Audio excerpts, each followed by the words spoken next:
How's it going? Today I want to talk about this automatic toilet that has a heated seat and a bidet.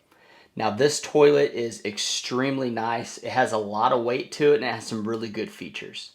One of the features I like most is going to be this sensor here at the bottom. So this sensor allows it to open without you having to touch the toilet at all.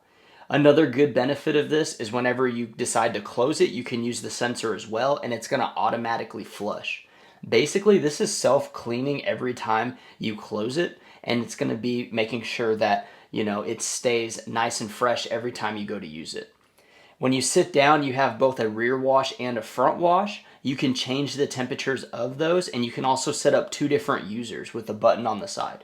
So each user can have their specific temperature for the seat, for the water, as well as the dryer. Now, this will actually have a blow dryer, so after you wash, you can blow dry and it's going to be very clean. It almost eliminates the need for toilet paper, which is a huge lifesaver. It comes with this remote control. Now, the remote control has an open and close button on top. It has an open and close button for the seat. And then it also has the light button and a stop button. So say you're finished with your wash, you can press the stop button and it'll automatically stop. Now you can go ahead and put this little holder, it's got some 3M tape on it. It takes two AAA batteries and it has a magnetic kind of lock to it. So you can set this on the side of the cabinet or the wall, wherever is most convenient for you while you're sitting on the toilet. You can also increase the flow. You can go forward and back with the different washes.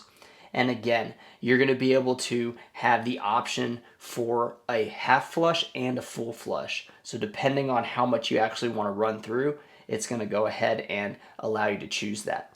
Now, some of the settings you can turn on and off. You have to go through the menu here and you're going to kind of disable certain ones if you don't want to have them. However, what I found most about this that was great was it instantly fills back up.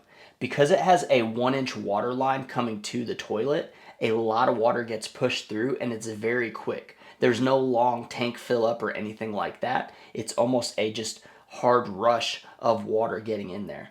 Now, one important thing to note is the toilet needs to be about 10 inches from the water line.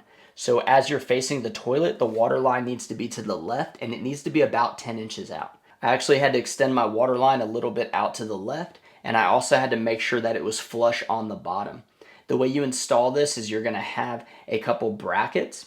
Now you need to drill in the holes with the template, and you're going to have to put the kind of anchors in there with the bolts, and that's going to keep the brackets in place. Once the brackets are in place, you get the wax ring and it goes down into the hole, and then you go ahead and set the toilet directly on that spot. That's going to go ahead and seal up that area from the pipe to the toilet, and then you insert screws on the sides, and that's going to go ahead and lock in the toilet to the bracket. Now this toilet has a fair bit of weight to it, so once you set it in place, it's pretty much going to stay in place. It doesn't rock. It's a really nice height. It has a nice oval kind of look to it, and I love how the sides of it are just smooth. It makes it really easy to clean, and it has a great aesthetic. Now, if you don't want the automatic opener, you can go ahead and set that to the off function. You just have to go through the menu through the instructions. Overall, this is a great toilet if you're looking for that extra heat in the cold. Maybe you want to have that rear or front wash, and maybe you want to have that dryer. This will provide all that in one toilet.